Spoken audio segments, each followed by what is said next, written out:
Appelée à Dieu le 2 février 2024, la nouvelle du départ du professeur émérite J.D. Paulin-Moutondi s'est emparée de tous entre hésitation, doute et certitude.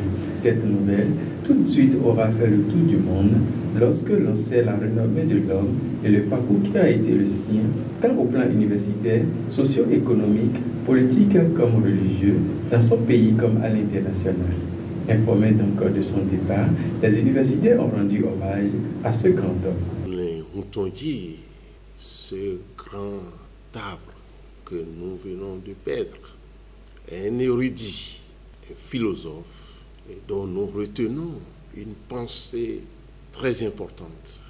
Je cite, « L'époque héroïque où le savant pouvait d'un seul regard contempler tout le champ du savoir est révolu.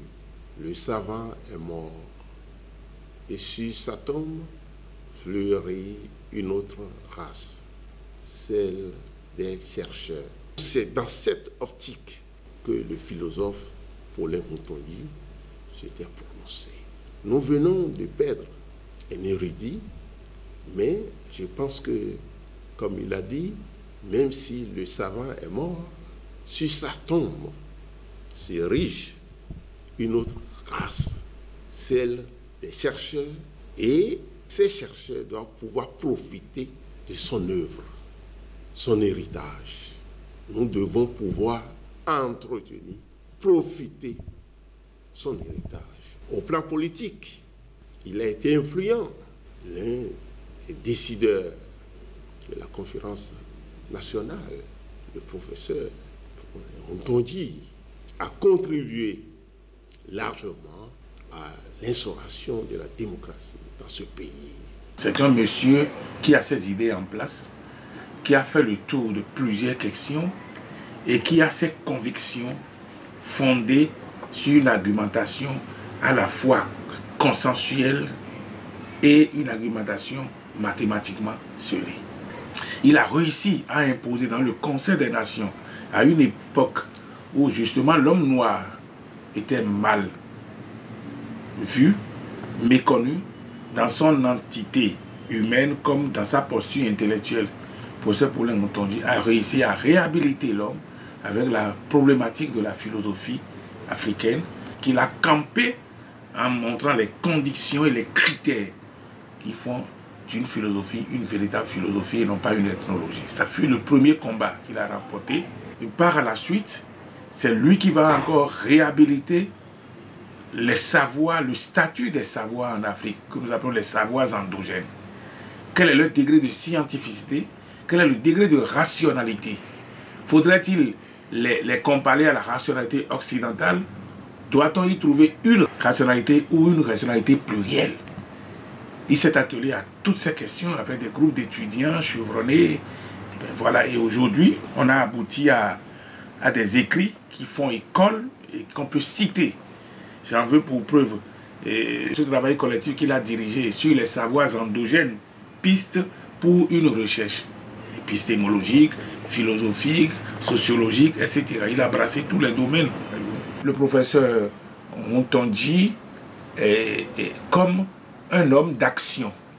Voyez-vous, il y a un auteur qui a dit de façon surprenante qu'il n'y a rien de plus concret qu'une bonne dose de théorie. Mais force est de constater qu'entre la théorie et la pratique, vous voyez, il y a un grand fossé, que rarement des hommes réussissent à joindre les deux. Mais Paulin-Moutondi est un homme qui a su joindre dans son être, dans sa personne, à la fois cet aspect théorique et de l'aspect pratique, pragmatique de l'action. C'était un homme politique. C'est un homme à multiples facettes. Il y a d'abord le philosophe, il y a le professeur, c'est-à-dire l'enseignant, et il y a ensuite l'homme, ce dont on parle très peu.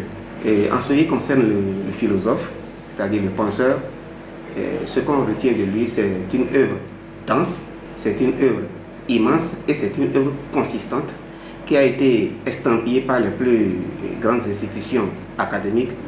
Et je vous apprends ou je vous rappelle que le livre phare qui lui a valu d'être connu de par le monde, à savoir sur la philosophie africaine, critique de l'ethnophilosophie, ce livre est cité parmi les 100 meilleurs ouvrages africains du XXe siècle. Nous avons affaire à un pédagogue hors pair, très exigeant, mais vraiment exigeant, mais en même temps, il est suffisamment bienveillant et pédagogue pour trouver dans le travail passable de l'étudiant moyen des éléments importants à valoriser. Judenis Paulin-Mutondi, homme de justice, de paix, de cohésion sociale, d'amour, de grande modestie et chrétien fervent, aura marqué très positivement les cœurs et laissé derrière lui de merveilleux souvenirs. Le professeur Paulin-Mutondi est un homme très effacé. Il faut savoir entretenir ce qui relève de ses compétences professionnelles et ce qui relève également des compétences sociales. Je pense que la valeur de l'homme, ce n'est pas seulement par rapport à ce qu'il croit connaître, c'est aussi par rapport à ce qu'il peut être au sein de sa société. Au-delà de tout ce qu'on pense comme préjugé sur les philosophes, était un homme profondément croyant, un croyant Dieu, comme dit le psalmiste. Il avait la crainte de Dieu. Son parcours lui-même, dans ce qu'on peut appeler une quête de la vérité, un processus d'hominisation à la fois intellectuelle, spirituelle, humaine, le professeur nous a laissé un écrit plein de sens, combat pour le sens, et en sous-titre, un itinéraire africain. Ça veut dire quoi? Ça veut dire que lui-même de son vivant, il a pris la mesure et il s'est rendu compte que ce qu'il a été, pas à pas, à travers des balbutiements, à travers des sagesses humaines, il le propose comme un chemin pour tous ceux qui se hasardent dans la recherche. Pour ceux qui l'ont côtoyé pendant des années, Judenis Paulin-Mutondi était un enseignant-chercheur chevronné et un homme de rigueur. La recherche perpétuelle de la connaissance, avec de quoi nourrir son âme, doit être inlassable.